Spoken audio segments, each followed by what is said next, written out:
Guys, welcome to the vlog.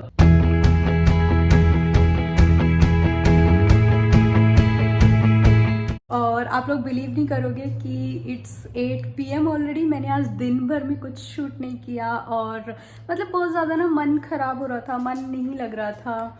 कभी कभी होता है ना, बिल्कुल ही आपका कुछ भी करने का मन नहीं होता है, मतलब आप अंदर से खुश नहीं हो पाते हो किसी भी चीज़ को करने के लिए।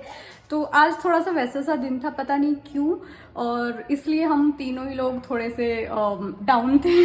आज लंच भी हम लोगों ने मतलब 3:30 बजे करा, क्योंकि हम लोग नॉर्मली 1 बजे का हमारा टाइमिंग है कि हम लोग लंच कर लेते हैं, लेकिन पता नहीं आज था ही, maybe I am PMSing और समथिंग लाइक दैट। लेकिन या फिर हो सकता है कि मम्मी क्योंकि नहीं है ना, तो थोड़ा सा एक बार जब आपको आदत हो जाती है ना किसी चीज़ की, किसी लाइफस्टाइल की, तो जब वो चेंज होता है तो बहुत बहुत मुश्किल लगता है।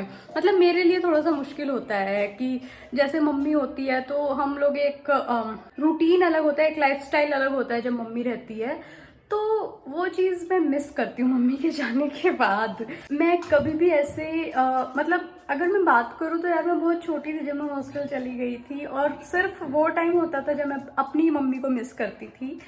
और उसके बाद अब ये टाइम है जब मम्मी मतलब यहाँ वाली मम्मी जब चली जाती है तो मम्मी को मिस करती हूँ बहुत। और थोड़ा खाना भी आज, क्योंकि आज फ़ोन पे बात करते करते वो रोने वाला पूरा उसका मूड हो गया था, तो उसको देख के भी थोड़ा सा हो जाता है। तो इट्स ओके, कोई बात नहीं, दैट्स लाइफ। तो अभी मैं क्या करने जा रही थी, हाँ मैं कल, क्योंकि आप लोगों ने देखा कि डिनर में हमारे नेबर्स ने हम लोगों को चाट भेजी थी, तो फिर हमने अपना मंचूरियन बनाने का प्लान कैंसिल कर दिया था। तो मैं आज मंचूरियन बनाऊंगी, वो सब मैंने पैक करके रख दिया था, जो भी हमने ग्रेट करके रखी थी सब्जियाँ। लेकिन हाँ, सुबह first half of the day में मैंने नीचे बीच वाले रूम में, जिसको खाना अपना टॉय रूम बुलाता है, क्योंकि हम उसमें उसके सारे टूटे फूटे पुराने टॉयज डंप करते हैं, तो उसमें मैंने थोड़े से चेंजेस करे हैं। चलो मैं आपको लोग को दिखाई देती हूँ। तो दिस इज इट। इस काना ने अपनी बटरफ्लाई भी वहाँ पे लगवाई है मेरे से। उसने जब मैं बना रही थी तभी बोल रहा था कि मम्मा ये बटरफ्लाई काना के टॉय रूम में लगा देना। यहाँ पे काना के ना सारे, अभी लाइट कम है, दूसरा लाइट लगानी पड़ेगी। काना के सारे टूटे फूटे टॉयज़ वॉयज़ रखे हैं, पापा का प्रिंटर रखा है, ये सारी चीज़ें, ये देखो ये मैंने आज सजा के रखे। तो या इन फ्यूचर ये रूम आई गेस काना का ही होने वाला है, जब उसको अपने इंडिपेंडेंट रूम की ज़रूरत पड़ेगी तब। तो ये एक्चुअली बस जगह चेंज करी है, ये बेड यहाँ पे रखा हुआ था, मैंने यहाँ पे रख दिया। इतने में मैं खुश हो गई हूँ बस करके कि हाँ मैंने आज कुछ करा। ऑल्सो मैं मंचूरियन बना ही रही थी, तो मैंने सोचा आप लोगों को भी बता दूं कि अगर आपके पास कॉर्नफ्लावर नहीं है, वो जो वाइट वाला रिफाइंड कॉर्नफ्लावर आता है मार्केट में, अगर वो नहीं है तो you can use the basic मक्की का आटा इन मंचूरियन। आप सॉस बनाते टाइम भी इसको पानी में घोल के यूज कर सकते हैं, और आप जब ये बॉल्स बनाते हैं उसमें जब आप कॉर्नफ्लावर डालते हैं तो उसकी जगह पे भी आप ये वाला यूज कर सकते हैं, जिससे हम मक्के की रोटी बनाते हैं। मैं इसको यूज कर रही हूँ, और मैं इसी को करती हूँ एक्चुअली। मैं कॉर्नफ्लावर नहीं खरीदती हूँ, तो जब भी मैं मंचूरियन बनाती हूँ तो मैं इसी को यूज करती हूँ। तो ये टिप आपको भी देनी थी, तो you can use as per your requirement. और इसके अंदर थोड़ा सा मैदा भी डालूंगी, क्योंकि ये थोड़ा सा ग्रेनी होता है ना, मतलब बहुत फाइन नहीं होता है ये, तो इसके अंदर मैदा भी डालूंगी ताकि ये थोड़ा आपस में जब हम इसके बॉल्स बनाए तो वो बिखरे नहीं। Enjoy your Manchurian.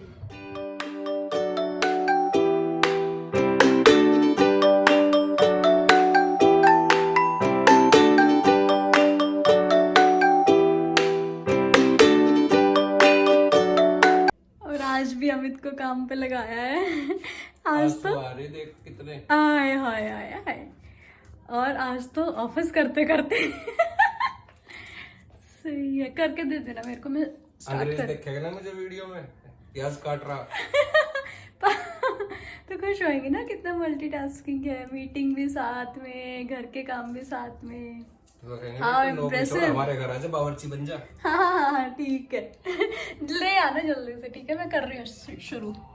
और जैसे मैं ऐसे बोल रही थी, मुझे मम्मी की याद आ रही है। ये मम्मी के बिना रहने में थोड़ा सा अजीब लगता है मेरे को, और मैं ये भी बोलूँगी कि अमित से ज़्यादा मेरे को फ़र्क पड़ता है मम्मी के जाने का, क्योंकि एक अटैचमेंट जो है ना, एक अटैचमेंट ऐसी हो गई है मम्मी के साथ कि भले ही हम लोग बहुत ज़्यादा गप्पे ना भी मारें, भले ही हम लोग बहुत ज़्यादा बात ना भी करें, बस मुझे चाहिए कि हाँ ठीक है मम्मी साथ में है, वो चीज़ से सेटिस्फेक्शन मिलता है मेरे को। और आप बिलीव नहीं करोगे कि मैं ना आई वॉज 10 व्हेन मैं बस 10 साल की थी जब मैं हॉस्टल चली गई थी, और तब से लेके till the age I got married, तो मैं तब तक इंडिपेंडेंट ही रही हूँ। तो मेरे लिए ये सोचना भी कि मुझे एक किसी दूसरी फैमिली के साथ एडजस्ट करके रहना है, तो ये बहुत बड़ी चीज़ थी। मतलब मैं बहुत इस चीज़ से डरती थी कि यार पता नहीं मैं रह पाऊँगी किसी के घर में किसी दूसरे की मर्ज़ी से कि नहीं। तो लेकिन जिस तरीके से मम्मी ने मुझे वेलकम किया अपनी फैमिली में, मतलब क्योंकि यार आप कितना भी किसी से बात कर लो, कितना भी आप शादी के पहले जब तक आप फैमिली में मूव नहीं करते हो तब तक आप नहीं समझ पाते हो कि रियल स्ट्रगल क्या है। हाँ, स्ट्रगल या फिर आपको कितना एडजस्टमेंट करना पड़ेगा एज पर दूसरे लोगों के हिसाब से, मतलब। और मेरी तो लाइक नॉर्मली अरेंज मैरिज में हमेशा ही होता है ये, और मेरी अरेंज मैरिज थी, और उसमें भी अमित वॉज इन हैदराबाद और मैं दिल्ली में रहती थी, तो मतलब पूरा लॉन्ग डिस्टेंस था। तो मेरे लिए शादी के बाद एवरीवन वाज न्यू। जब तक आप किसी के साथ रहते नहीं हो तब तक आप नहीं जानते हो कि आपको उनके साथ किस तरीके से बिहेव करके रहना है। लेकिन जब मैं आई यहाँ पर तो नहीं, तब हम लोग सिकंदराबाद में रहते थे, तो जब मैं आई वहाँ पर तो मैंने देखा कि यार मम्मी ने ना मैं जैसी हूँ मुझे वैसे एक्सेप्ट किया। मतलब उन्होंने मुझसे कोई चेंज एक्सपेक्ट ही नहीं किया कि मैं अपने में कोई एज ए पर्सनैलिटी जो मैं जैसी हूँ उन्होंने मुझे ऐसे एक्सेप्ट किया। उन्होंने मुझ में थोड़ा सा भी चेंज एक्सपेक्ट नहीं किया। उन्होंने ये नहीं चाहा कभी भी कि मैं उनके अकॉर्डिंग बिहेव करूँ। उन्होंने बिल्कुल नहीं चाहा कि मुझे थोड़ा सा भी डिस्कम्फर्ट हो किसी भी तरीके का। और उन मम्मी ने ही नहीं, भैया और पापा जी, उन्होंने भी किसी भी तरह का मेरे को ये नहीं फील होने दिया कि मैं इस घर में एज ए गेस्ट हूँ। उन्होंने मेरे को यही फील कराया कि मैं इस घर की मेंबर हूँ।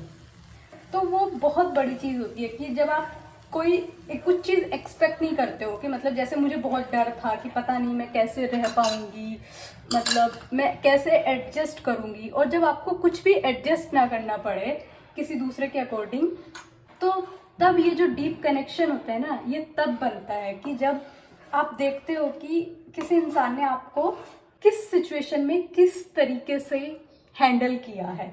मतलब जब मैं सबसे ज़्यादा डरी हुई थी कि मैं कैसे करूँगी, और उस टाइम पे मुझे कितने अच्छे से कंफर्ट फील कराया है। इस वजह से जो ये कनेक्शन है मम्मी के साथ मेरा, ये इतना अच्छा है। And I thank God for this कि मुझे इतनी अच्छी फैमिली मिली। कई बार क्या होता है ना कि आपकी जो मदर इन लॉ होती है वो एज पर द ट्रेंड या फिर कूल शो करने के लिए या फिर अपने आप को बहुत अच्छा दिखाने के लिए कुछ चीज़ें करती है कि हाँ okay we have given the comfort to our daughter in law, और हमने अपनी बहू के लिए सब कुछ आसान करा है, या फिर हम लोग बहुत ज़्यादा प्यार कर रहे हैं, या फिर whatever you have seen all that. लेकिन you have seen my mummy लो, आपने मेरी मम्मी को देखा है कि वो प्योर देसी है यार। वो बिल्कुल दिखाने के लिए मॉडर्न बनने की वो कोशिश भी नहीं करती है। वो सिर्फ एक अच्छी इंसान है, इस वजह से वो ऐसी है। अदरवाइज तो लोग दिखाने के लिए कब तक ही करेंगे। लाइक आप कितना कर सकते हो, आप 1 साल कर सकते हो ज़्यादा से ज़्यादा, आप कितना ही दिखा सकते हो।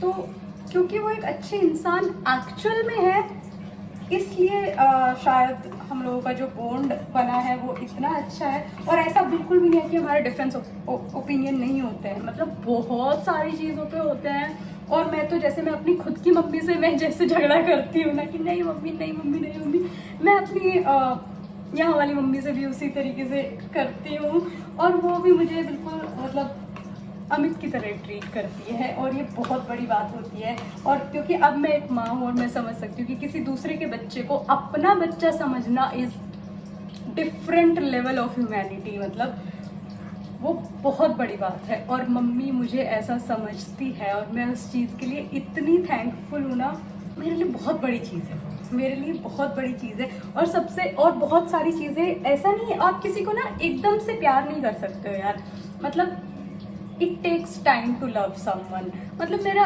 खुद का बेबी जब पैदा हुआ तो ऐसा नहीं था कि इंस्टेंटली मुझे उससे बहुत प्यार हो गया था, नहीं, मुझे अपने खुद के बेबी से प्यार करने में टाइम लगा है।